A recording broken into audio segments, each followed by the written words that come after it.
Hello and welcome to the second installation of the World Reimagine Masterclass series. I am Ashley Adjaye and I am the Artistic Director of the World Reimagine. I'm so excited to have you here today and really can't wait to talk to our guests, Fiona Compton and Matthew Smith. We are going to be talking about the journey of discovery. The title of today's class Masterclass is the journey of discovery, exploring your theme. So that's the framework that we've created to dive into the history of the transatlantic slave trade and its impact in our collective history.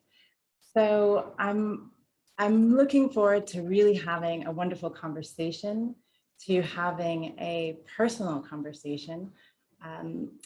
These will be the personal views of our guests and myself, even though they represent organizations like UCL and Know Your Caribbean, and Fiona is one of our board members from the World Reimagine.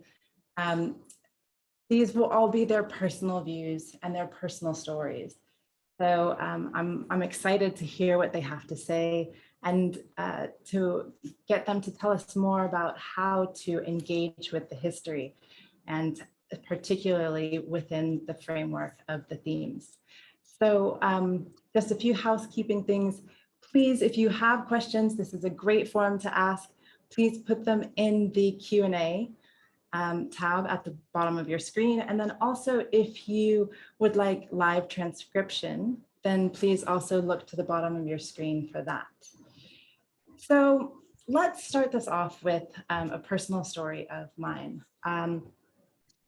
Many years ago, when 12 Years a Slave came out, the film in theaters, I went and saw it twice. I loved it. It was so powerful. It was such an incredible artistic expression of this period of history.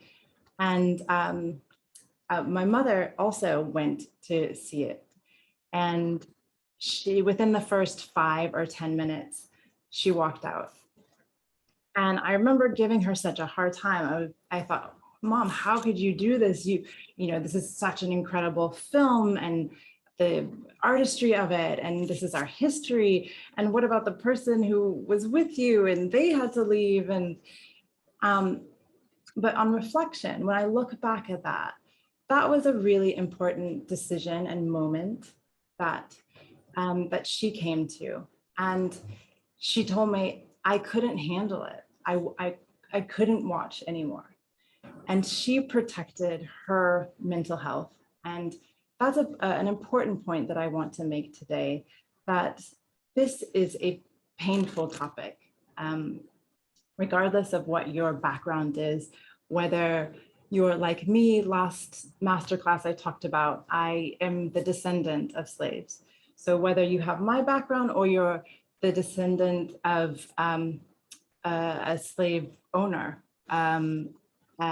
or don't have a personal history, this is a human story, a human history. And so there are very painful points as you uncover that history. And I think it's important that you find the way for you to connect, and to protect your mental health as you go on this journey of discovery, that you use the resources that are available. So personally, I use resources like mentalhealth.org.uk. We will put these in the chat so you can reference them if you'd like. NHS also has resources around mental health. And as a preemptive plan, it's good to have something in place, an action plan. Personally, my action plan is connecting with people. So when I'm doing the research about this topic, sometimes I do get overwhelmed and I just think, okay, I need to go connect with my kids, with my husband, with my mom, with my best friend, and just have that human connection because I'm feeling overwhelmed. sometimes I rest. Sometimes I say, okay, this is too much. On that note, I need to take a nap, or I need to go to bed. And so that's part of my own mental health plan that I have put in place. I encourage you to do the same. These resources and many others that you can find readily online that help to support you to manage difficult times. And I encourage you to check it out and to find your place for that. And on a positive note, as my mom said, this is too much for me. What she ended up doing is teaching in a Black and Brown community that was underserved. And that was her way to connect with the legacy of the dynamic that slavery created, the racial dynamic that slavery created. And we talk about that in our journey of discovery, and one of our themes echoes in the present. So there are many ways for you to engage, but please keep in mind how to stay balanced as you do that. All right, without further ado, I'd love to get to our wonderful guest, Fiona Compton. She is the creator of Know Your Caribbean, a fantastic Instagram account. If you have not visited, I encourage you to visit. It is an explosion of information and joy and feminism and love and Pan-Africanism, and I love the site, and I the Know Your Caribbean, and I'm really excited to have you on today. You are also one of the World Reimagined board members, and we are so grateful for your input. You were hugely helpful as we developed the journey of discovery. And so I'm excited to hear more about that today. I'm excited for you to walk us through the journey, and also to walk us through your personal journey as you came to know your Caribbean.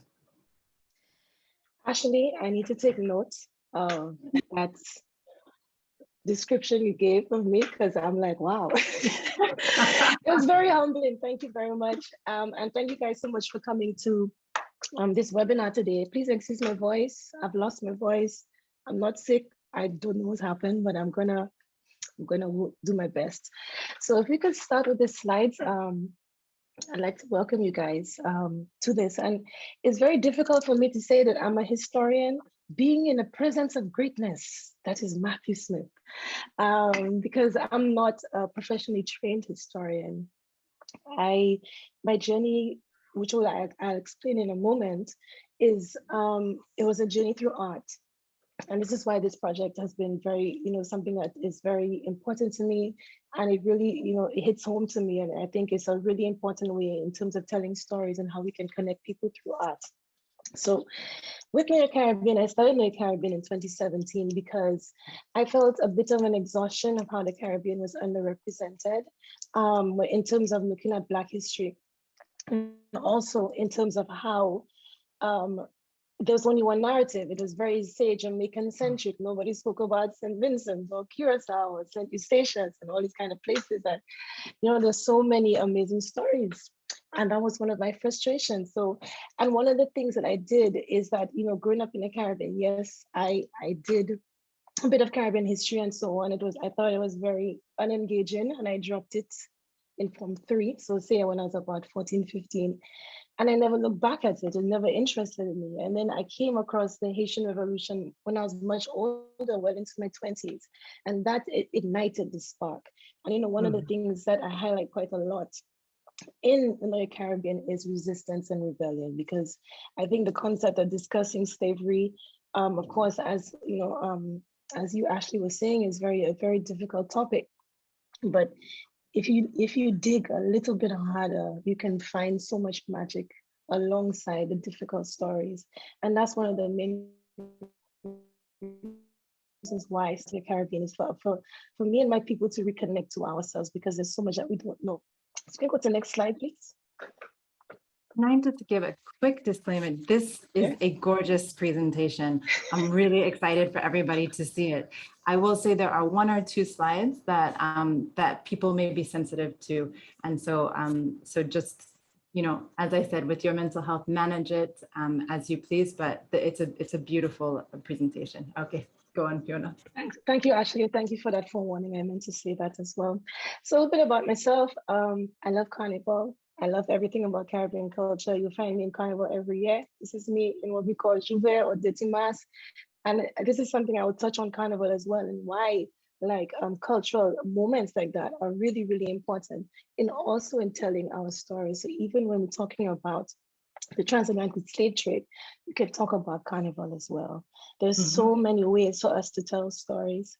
And so if you go to the next slide. So I mean, just a bit of a background in terms of my artistic side is that I studied photography at London College of Arts, and I was very frustrated in terms of my degree course.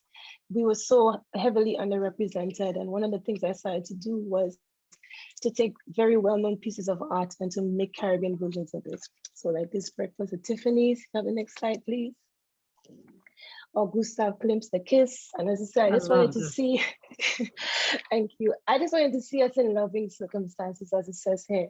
And I love and joy was not exclusive only for white spaces, because I felt like telling the narrative of Black people especially is always violence or drugs, or it was never like love. You know, love is always such a rare thing that you'd find. And I just wanted to see that. And just put in a few cultural elements, like putting the Ankara print, the Madras print, all of those things, and to see it. And that's how I started to create art, but also not just to make pretty pictures, but to have like a backstory to it. Let's have the next slide, please. And this is just another example as well. I mean, one of this piece, people love it quite a lot, but I incorporate a lot more history as well in terms of the journey of Madras, the Seashells, so that's incorporating the journey of the transatlantic slave trade. And I mean, there's so much to this piece that I can go on about, but it was just one of the things that I just wanted to see myself in art. And I think all of us do feel that way. And I think this is why this project is going to provide this platform for so many people to see themselves and to reconnect to themselves. The next slide, please.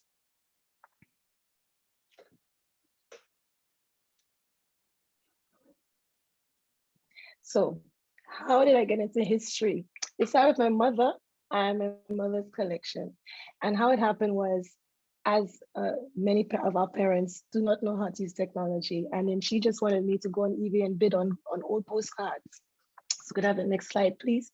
So I was bidding on these old postcards for her. And then I started to get into the stories, because I'm like, what's this?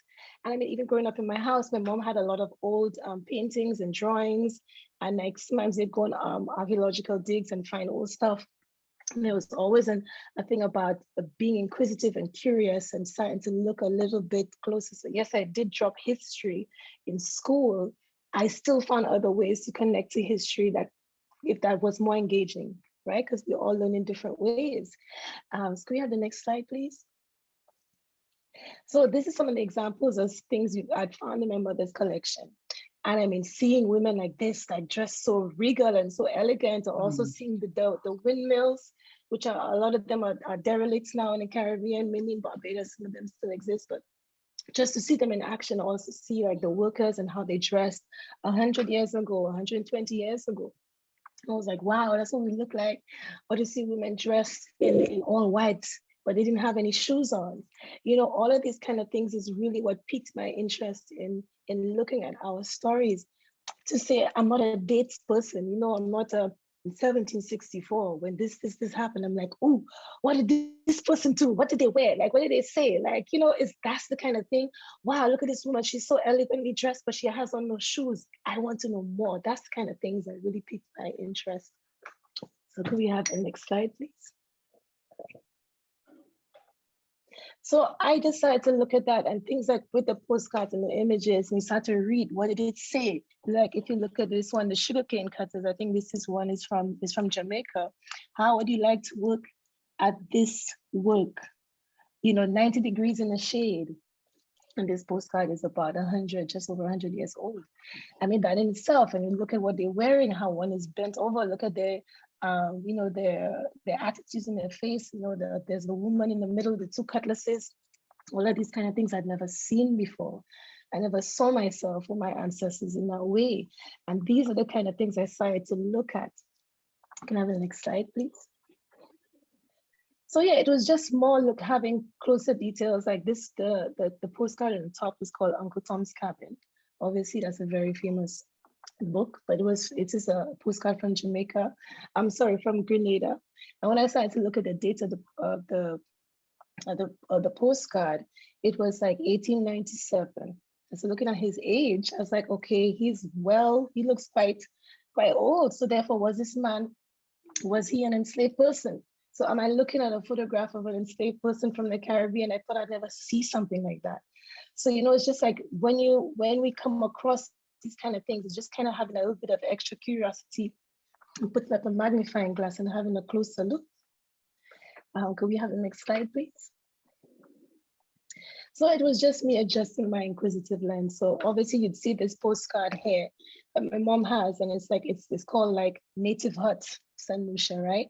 But I just wanted to look closer in and look at the people and look, okay, they're wearing hats. Some of them have shirts, like just an idea. So all of these people live in this house, in this one hut, or, there's so much to say in this one image. And that's what led me down the rabbit hole of history. So could we have the next slide, please? So this is just another example of me just zooming in. I want to see their faces. I wanted to bring out the humanity in history.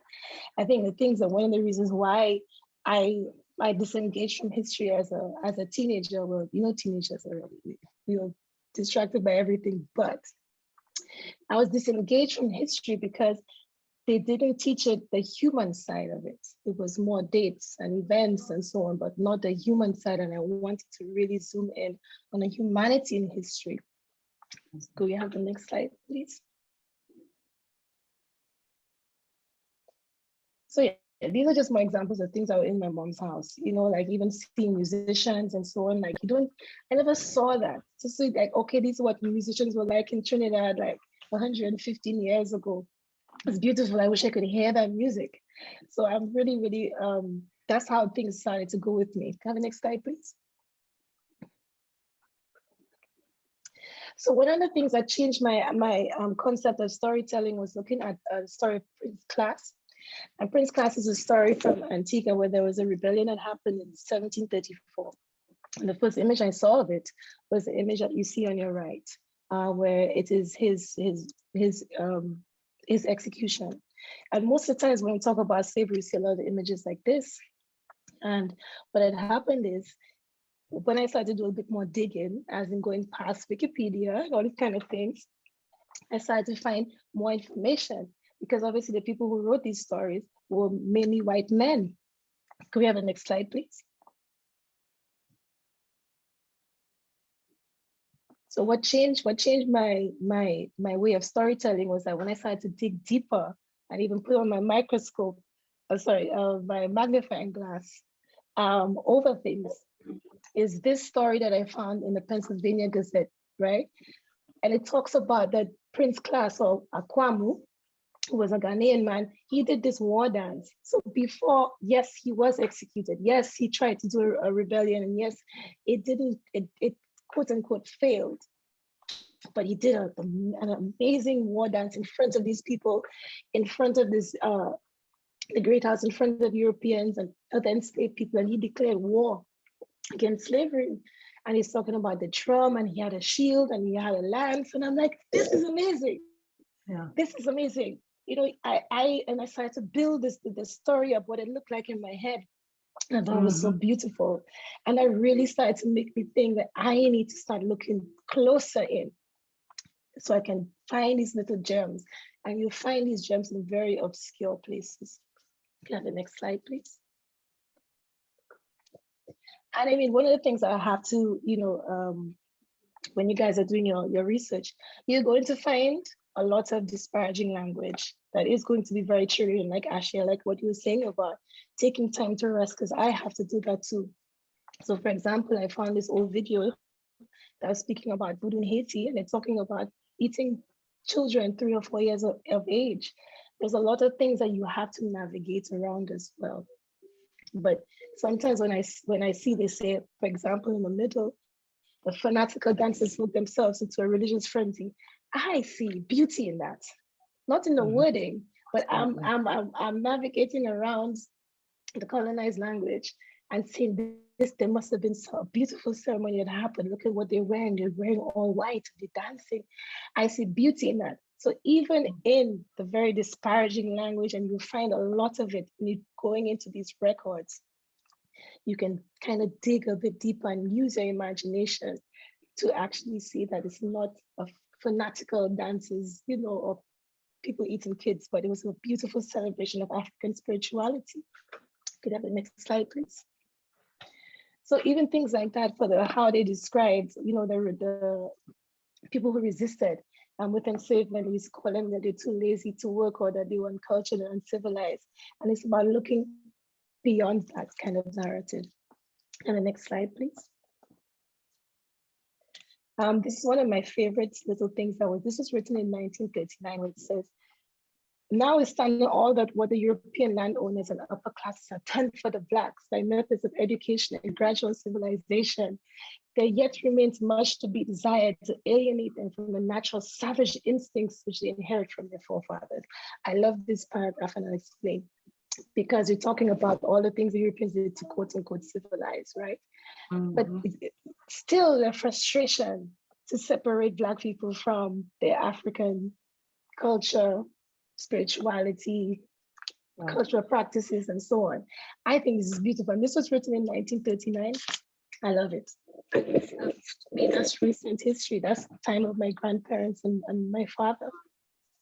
Can I have the next slide, please? Things like, finding, for example, in the Code One, music, dance, and gatherings of band, in some instances punishable by death. So could we have the next slide, please? And also removal of African identity through religion, Christianity, and so on, and all the different punishments and fines that happened to remove African culture and spirituality on the continent and also in the Caribbean. Can you have the next slide, please? And despite this, so many things survived. So that's what I'm talking about carnival, why carnival is so important to me. Things like John Canoe, our masquerade, our traditional masquerade, all these things connect the Caribbean to Africa. These are examples to me of resistance and joy.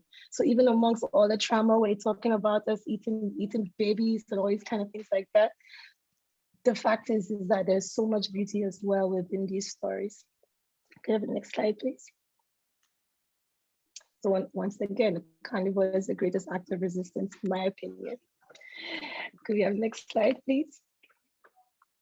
One of the things, like you spoke about, Ashley, is in dealing with trauma. Sometimes you will be booby trapped. You'll be reading something really beautiful, and you think, I can handle it, it's fine, I can handle it. And then sometimes you find, like, you may read one sentence, which may put you off for like an entire week. And that's okay, because it will happen, and you have to do things to take care of yourself. Take the time. If you need some time off, take the time and do something to help reset yourself, because there will be something that will, that you may find hurtful, and that's okay for you to take the time to deal with that. So next slide, please. I know I have 5 minutes left. Difficulty in finding stories and where to research. We can skip this one, so we can, because I'll get to that towards the end of the presentation. So this is an example of things you can find. I found this in the National Maritime Museum. It's a museum I'd never go to when you're thinking about slavery. Wow. Such a beautiful example. And this was a drawing that was done in this, I think it's in the 1700s of, we don't know if this young girl was enslaved or not, but this documentation of the intricacy of her hair. This is one of the things that when we're talking about, even that could be part of expanding soul, like looking at Black hair and finding these little nuggets. And I'd never think Black hair, National Maritime Museum, never. But you can find lots of beautiful things. Get the next slide, please. So these are some great resources that I can share with you guys. So you can share the links afterwards. The great resources. Yeah, next slide, please. So the journey of discovery.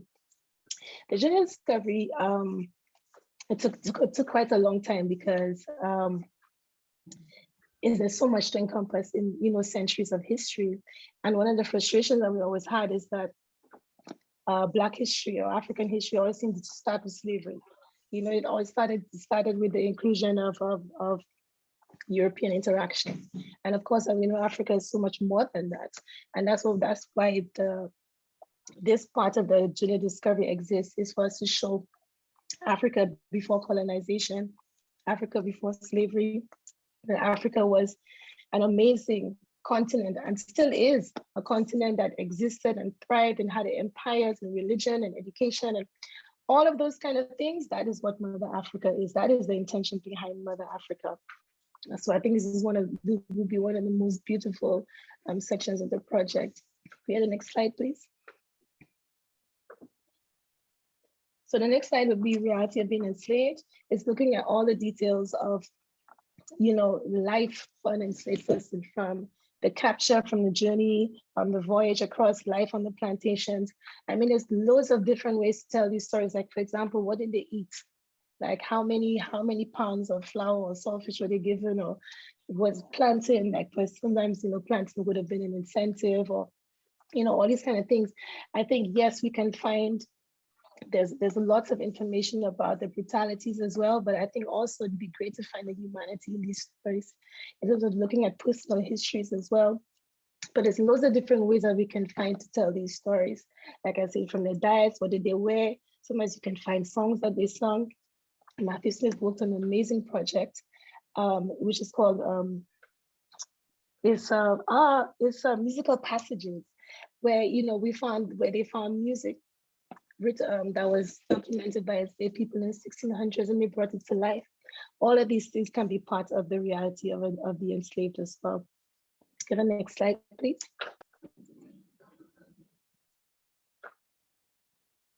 So, for example, with the third part of the project is the stolen legacy rebirth of a nation. Most of the time, you hear people say, "Yeah, Britain was built on the backs of slavery and all these kind of things like that."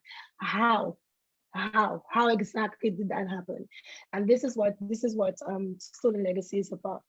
How much money did they make in terms of the insurance companies, the banks, all of these kind of things like that. All the people, all these statues that you've seen toppling over the past year and a half, all of these men who have been honored, who are they? Why were they honored? And exactly how did Britain build itself up over the backs of enslaved people? Kind of breaking down all of these kind of things like that. So next slide, please. Abolition and emancipation. So most people, when you're looking at the history in the UK, when you think about emancipation, it's about Wilberforce and Christianity and so on. But it came out, especially when David Olusoga came out with his documentary about compensation in 2015. It blew up. In terms of all the compensation, the millions of pounds that was paid to slave owners for emancipation. So was it really the good Christians who liberated the Black people out of the goodness of their heart? Or was it the financial motivations? Was it a combination of both? Was it all the rebellions that was happening and the pressure that they were under? So for example, this image that I have here on the left in Jamaica is about a rebellion that was happening in 1832. And you can see all the plantations are on fire and so on, everything is happening, but you can see the British flag is still front and center in the middle. Whilst this whole landscape in Jamaica is on fire, what is this storytelling? So yes, it's a landscape of all the mountains and so on, but somehow the British flag, in a way, feels bigger than those mountains. And that is a perception, given that, it's rule Britannia rules the waves. We shall never, ever be slaves. And this in itself, to me, this painting encompasses that's the lyrics to that song. So when we're looking at abolition and emancipation, the heroes, the allies, all the people who made it happen, and also as a sense of the messy motivations behind it. So next slide, please. So complex triangle. So we're looking at the relationship between the UK, Africa, the Caribbean, the role of in terms of the Windrush generation, of course, with the Windrush scandal and everything that happened with that. Many of us who have Caribbean parents, the way we uphold Britain, and it was an aspiration to be British and to move to Britain and have a better life and all these kind of things like that. And the complexities behind that, the realities of when they touched the British soil, and it wasn't a bed of roses as they thought it would be, the big warm hug that they would get from their mom, they didn't get it. And kind of talking about how even today, in light of all of this, there's still, especially the older generation, still have this love for their mother country. And that complexity behind it, the legacy of the Commonwealth, of the West India Regiment, and all of these things, there's so much in that as well. So next slide, please. So echoes in the present. So like what Ashley was saying, looking at the repercussions of, the transatlantic slave trade and how it's affected us. When people say, oh, it's in the past, that was 400 years ago and all that kind of thing. And of course, many people know that's not true, but what do we mean by that in terms of depression? So for example, when you look at amazing historians like say Hilary Beckles, who's doing all of this research about non-communicable diseases in the Caribbean and how we have such a high rate of diabetes.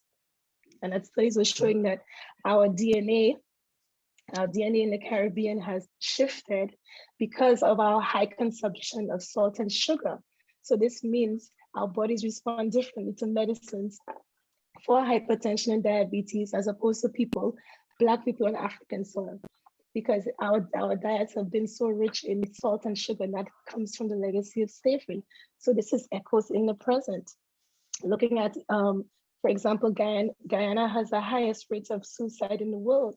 And all of these things come from certain legacies that extend from slavery. So when we're talking about all these kind of things, going on into systemic racism, prejudice, police brutality, all of these things are unconscious bias, looking at the schools and so on.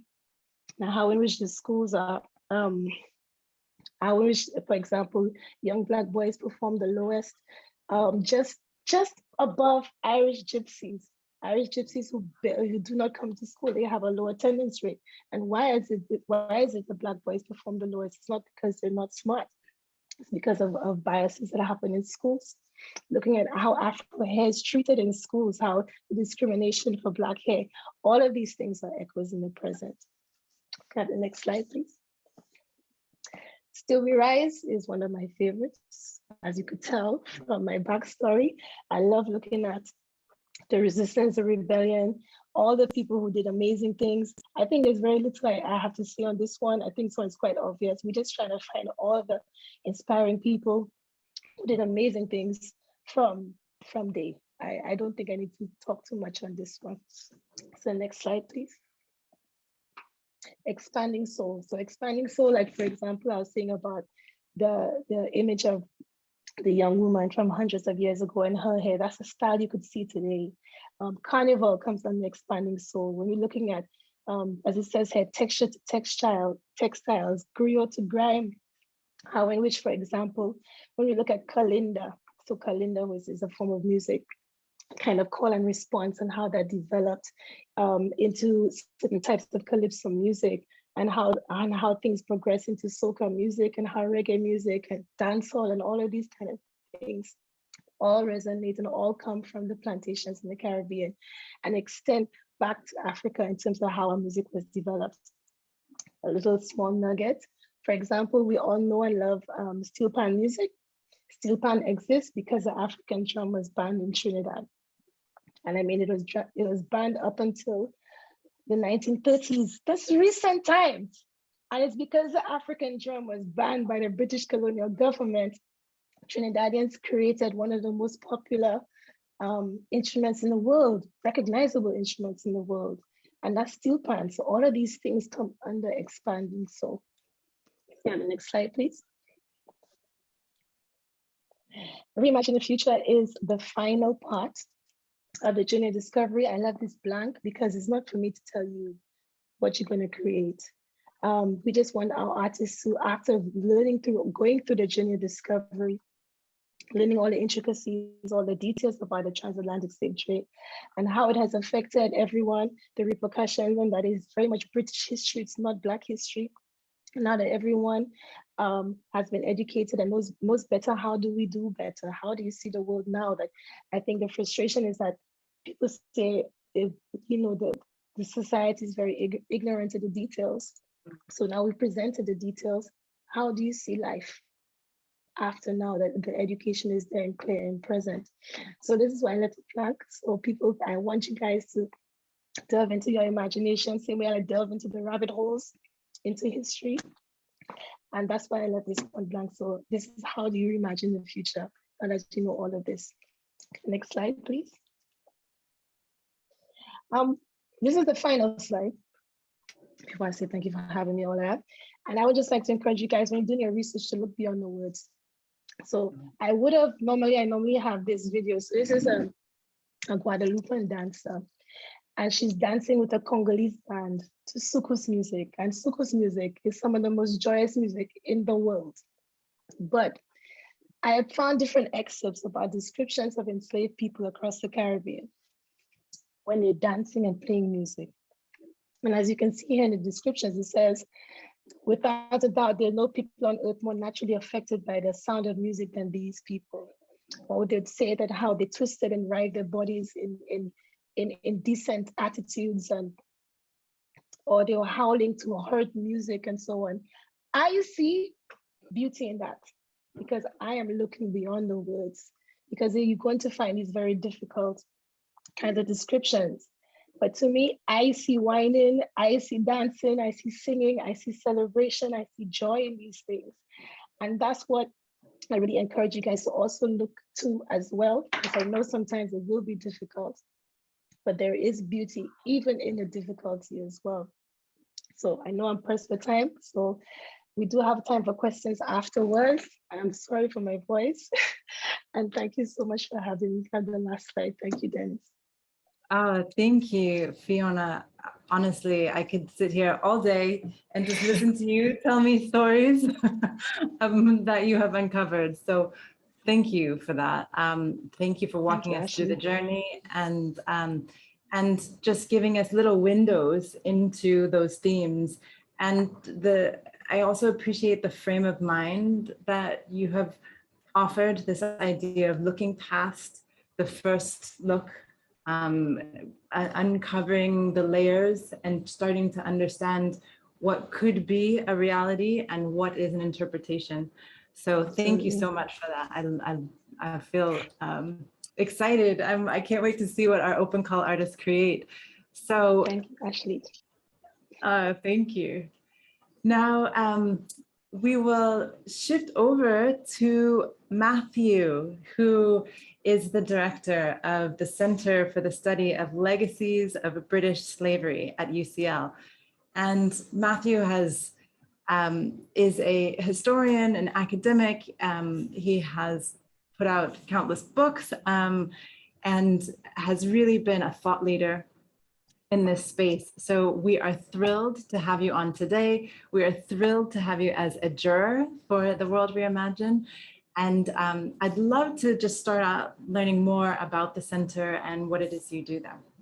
Sure, thanks, Ashley. And it's great to be here. And thanks also to Fiona for that presentation, which was extremely rich. She started out by saying that her own journey of discovery of history, took her in these various directions. But I would reckon that she's actually a historian as well, with the amount of research she's put together there. I wouldn't sell yourself short on that, Fiona.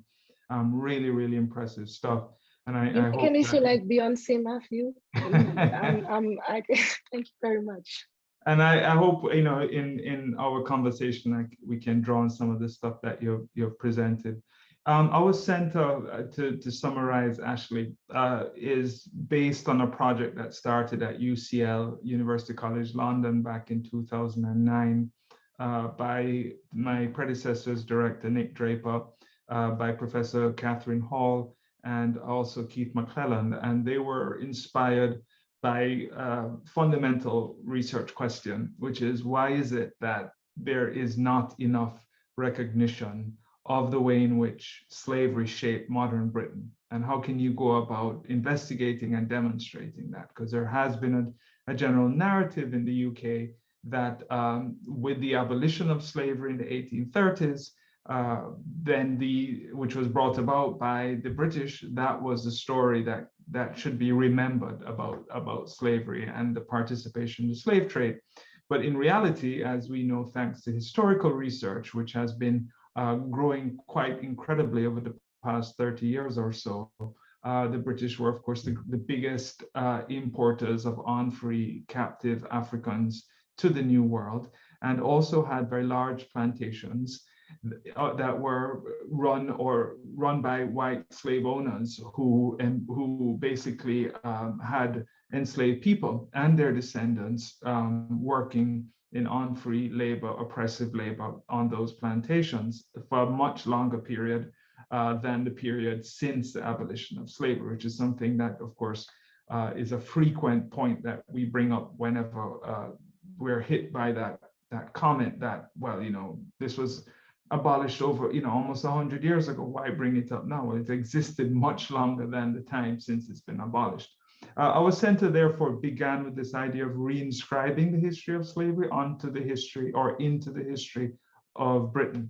And that's been the start. And then that was done through rigorous empirical research, looking at the compensation money that was paid to slave owners at emancipation, which was 20 million pounds, an enormous sum in the 1830s, an extraordinary sum now. And even so, we should remember it was but a fraction of the amount of profit and wealth that Britain accrued from on-free African and Creole labor in the Caribbean.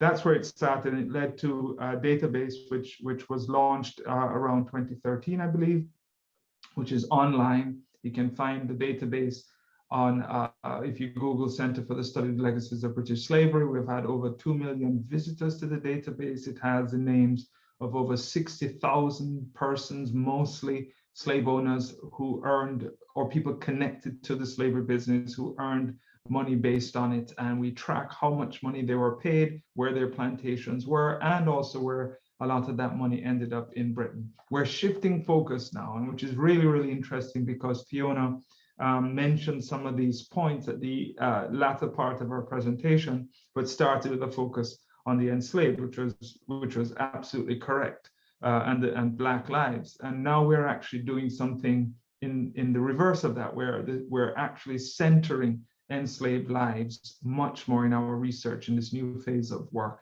because the whole story of the business of slavery, as much as we need to and we continue to talk about the money, talk about the statues, talk about the country homes, talk about the structures of racism, talk about migration and the impact of racism on migrants from the Caribbean in Britain. None of that really gives us a complete story unless we can actually look at the lives and the experiences of enslaved people. A challenging task, but an absolutely necessary task. And so a lot of our energy is going very much into that. And I will close by saying, by so doing, what we're doing very consciously is bringing the Caribbean into the discussion about slavery, about empire, and about Britain, because the Caribbean has continued to be very much marginalized in those stories. Mm-hmm. Gosh, again, I could listen to both of you speak all day about this. I love it. I do want to remind our guests who are watching to send in their questions in the Q&A at the bottom of their screen. It's a great opportunity to have two people who are so deeply immersed in the research and in the history to answer some of your questions. And of course, I'm happy to answer any questions that are related to the actual project, The World Reimagined. So,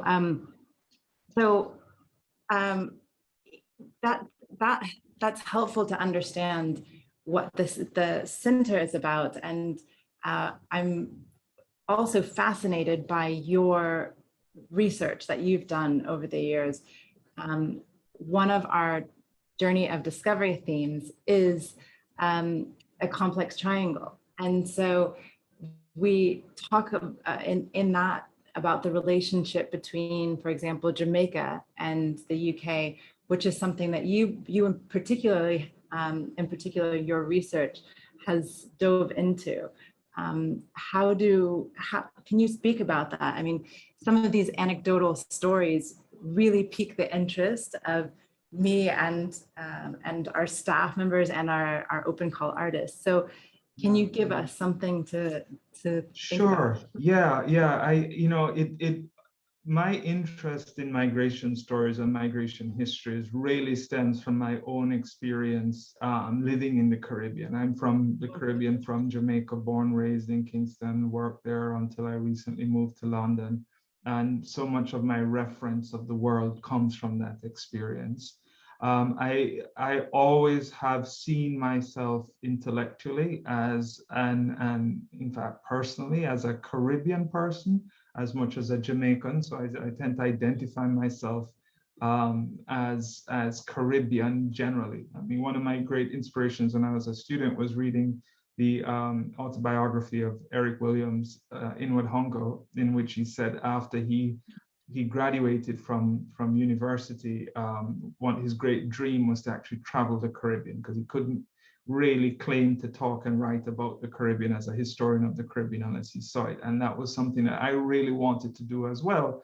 Of course, in our days, surprisingly, or maybe unsurprisingly, if you think about remnants of colonialism, it's much harder to do that than it was back then, or at least much more expensive to do so than it was then. But in any event, what it led me to do is to seize any opportunity that came my way to visit other Caribbean islands and to spend time there, to get to know people and to see these connections. And a lot of my work has been on Haiti, which I see as absolutely central to our understanding of questions of freedom, questions of decolonization, questions of enduring legacies of structures of slavery and oppression. And of course, whether you're in an island or in a metropolis that's far removed from Haiti linguistically, or in terms of its imperial histories, you scratch the surface just a little bit, you'll find a Haitian connection there. And doing that work and spending a lot of time in Haiti, I met a lot of people, became very close to me. But always was surprised by people I met who had references that were Anglophile. And then when I would ask them and probe how they came about that, they spent time living in an English-speaking Caribbean island. And that was an aspect of the Caribbean experience that our imperially structured histories hadn't given us. We tended to sort of think that if you're from an English-speaking Caribbean island, your best neighbor and your best reference is another English-speaking Caribbean island, when in fact, Caribbean people have always been moving across linguistic borders and always been speaking different languages and not being inhibited by these man-made borders that were set up for other people, but not for them. And that got me into this deep sort of dive for many years, really, and ongoing, of studying migration histories. What does it mean to move from one island to the next? What does it mean to move from an island to a continent? What does it mean even when you don't move? And when you get and receive these images and these cultural forms from other places, and it's always striking. And I'm so pleased that Fiona ended with a cultural reference there in her last slide, because to me, that's always an interesting way in. And I think for a lot of the artists who are listening, this is where you have a leg up, because of that sharpened cultural lens you have, because that gets us into understanding the heart of the Caribbean and the Black experience. And I'll just give a quick anecdote here of one of my favorite Haitian performers of all time, the legendary Wadou Kompa Coupe Cloué. And his music was often performed with him playing guitar.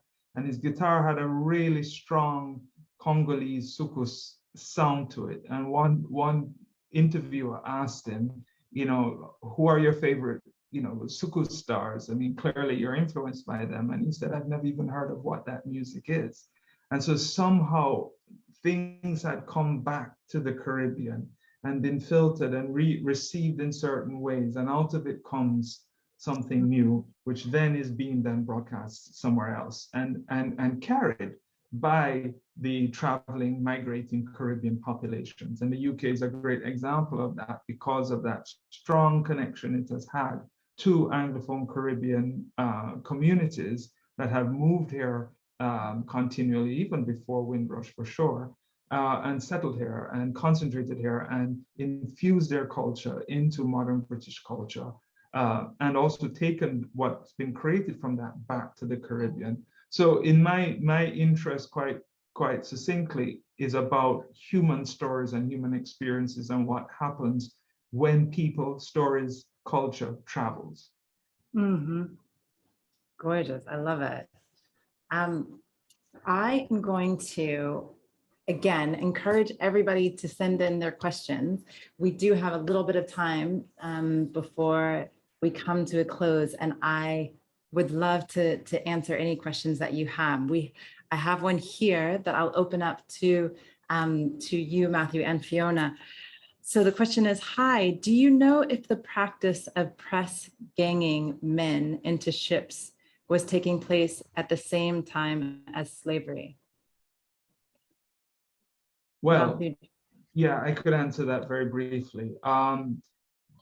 Yes is the short answer. But when we think about the time of slavery, in my mind, we have to understand that the time of slavery incorporates not just British slavery or slavery from the British Empire, but slavery from all of the other regions of Europe that obtained across the Americas, including too the United States, which continued slavery all the way up to 1865, effectively. The Spanish didn't abolish it till the 1880s, and Brazil, the last place to abolish slavery as well, even after independence. So yeah, so we're talking about a very wide span when we think about slavery, and it's like this is. I'm glad you mentioned Brazil, because it's one very large piece of this story that we want to involve. And there's, of course, the Caribbean, of course, the U.S., but quite a significant amount of enslaved people came to Brazil and became part of that culture and part of that ethnic group. So I'm glad you mentioned that. That's something that we would welcome as we look at the globes. And as a juror, I'm interested to know, what is it that you will be looking for? Yeah, I'm looking for, as a juror, I really want to see a nice balance between creativity, that sort of imagination, that sharpness of the eye, of trying to touch and tap into the sort of emotional experience of it, which of course is, emotion, including the aspects that are the hard, difficult ones that both Ashley and Fiona have talked about, being careful and gentle with yourselves as you interrogate those, but also the joy and something that evokes that meaning, that sort of way of relating what is often seen as data of plantations, data of empire, correspondence of agents of both, and trying to see that in all of that there are human beings there, and human beings who are routinely being subjected to a system of exploitation. So trying to be able to access that. The other part of the balance is the historical accuracy. Unfortunately, we have lots of great resources now that, as people begin to think and work through their project ideas, that you can look through those resources and try and understand a little bit more what was happening and work within the framework of the sort of historical knowledge that we have of it. There are the websites that Fiona had in her presentation. I would add to that our own center database, the Center for the Study of the Legacies of British Slavery. Our database is accessible, available, free to the public. I would also add various digital humanities projects that have been developed over the years by various university colleagues of mine and across the world. One that comes to mind is Diana Payton at University of Edinburgh has a very good digital humanities project on obeah and laws against obeah in the Caribbean during and after slavery. Shaila Esprit from Dominica has a wonderful website, well, several projects looking at Dominican stories, looking at natural disasters in the Caribbean, and other related projects that, again, looking at them and framing them within the context of legacy, the context of slavery and what was left behind, ecological disaster, as well as, of course, NCDs and other aspects. The Digital Library of the Caribbean, which is Florida-based, is also free and openly accessible to the public. Look them up online, DLOC, Digital Library of the Caribbean. Tons of resources there. And then I would also say things like, images, as Fiona has done with her own research, looking at postcards and so on. There's some really good websites that look at that, that sort of collate and curate various images, old photographs and so forth of the Caribbean. And there's so much you can do, and you can sort of read into an image. I find images absolutely essential in my own work, because you can look at it and look at all aspects of it and imagine not just what's in the frame, but what's out of frame, and start to think about that wider context. And so those sorts of things I think would be absolutely helpful as you think through what kind of project you could develop. Fantastic. That's so helpful. And it actually leads perfectly into one of the questions. What is your process when beginning historical research?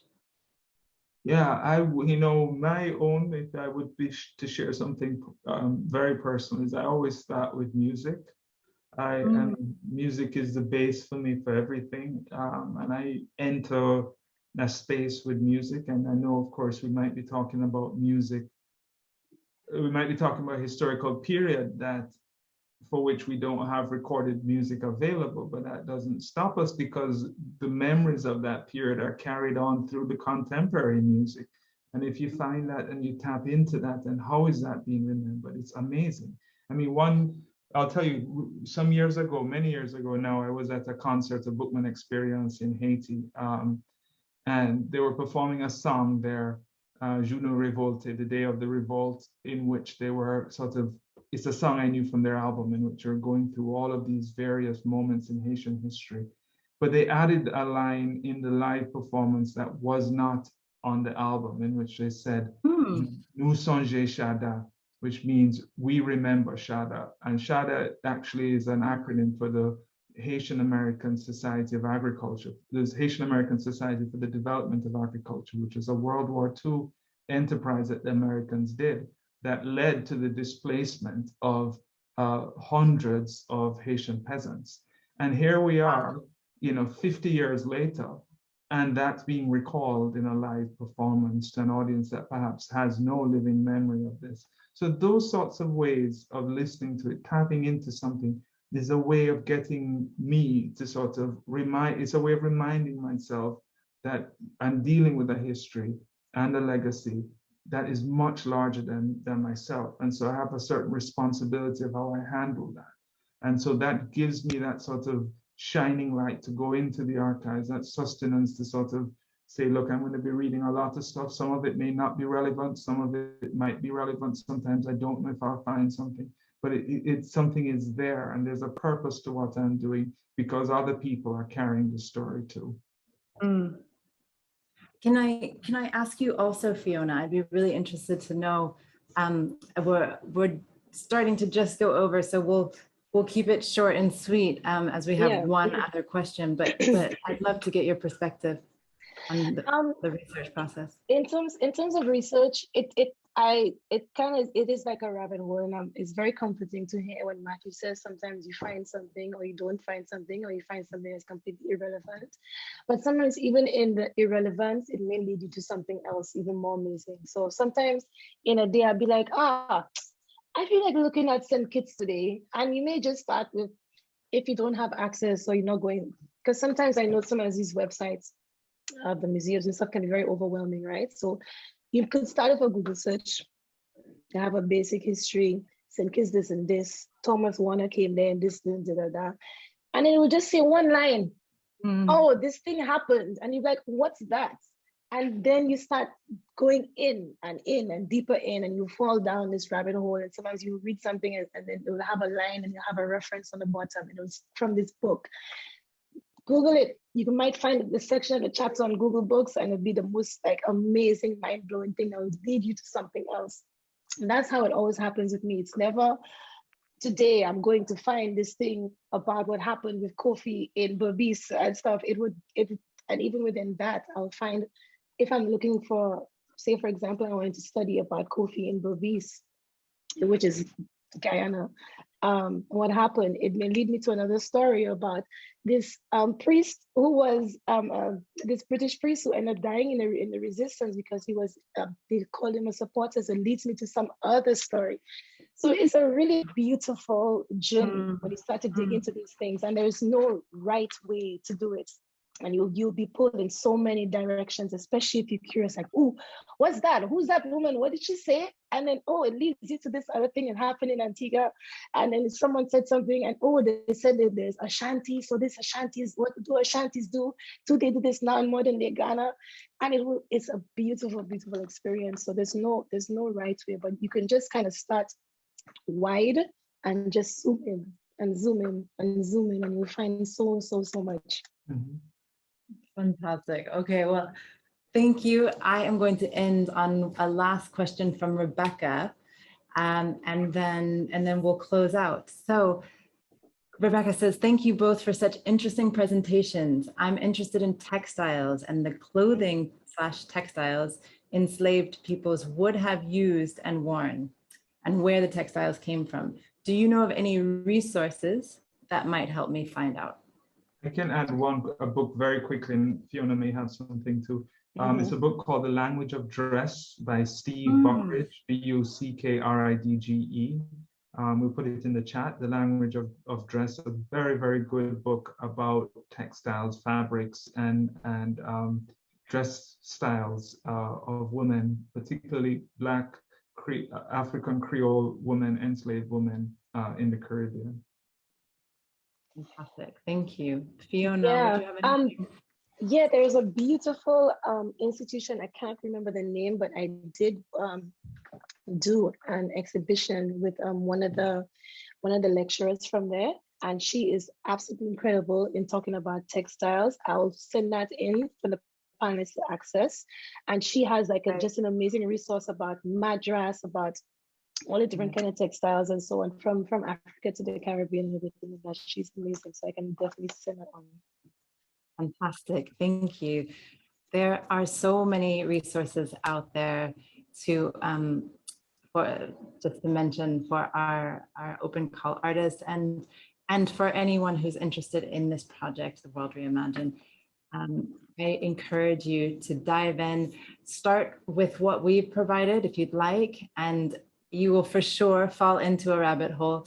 Another resource that I love is mamaafrica.net. That's a great one that has a kind of educational tone to it. And so it's a great place to find an idea and then start to dig and dig and dig. So thank you so much to Fiona Compton, Matthew Smith. Your time, I can't thank you enough for giving so much of your time and your energy to this project and to tonight. We are so excited to have you on board. The World Reimagine team is. And I want to thank all of the World Reimagine colleagues of mine who helped put this together today. It takes a village. And so I appreciate all of your help and support as we get to the next masterclass, which will be in 2 weeks. And I am very excited to say we will have Yinka Shonabari and Nicola Green as our guests. They will be talking about their artistic process. And so I'm thrilled to have them. I do hope you return and come to that and our closing masterclass with our co-founder, Michelle Gale. And so please do stay tuned. The website has all of the updated information. And please remember the date for submissions is December 31st. Please get them in before them, 5 p.m. December 31st. Thank you so much to everybody. Thank you for staying on for a little bit longer. And you can find this recording on our YouTube page. So please check it out. We'll have all the recordings there. We already have the first masterclass there. And get in touch. We're excited to engage. We're excited to have you as the lens for the World Reimagine and bring this history to life. Thank you so much. Bye-bye. Thanks, Fiona. Thanks, Matthew. Thank you.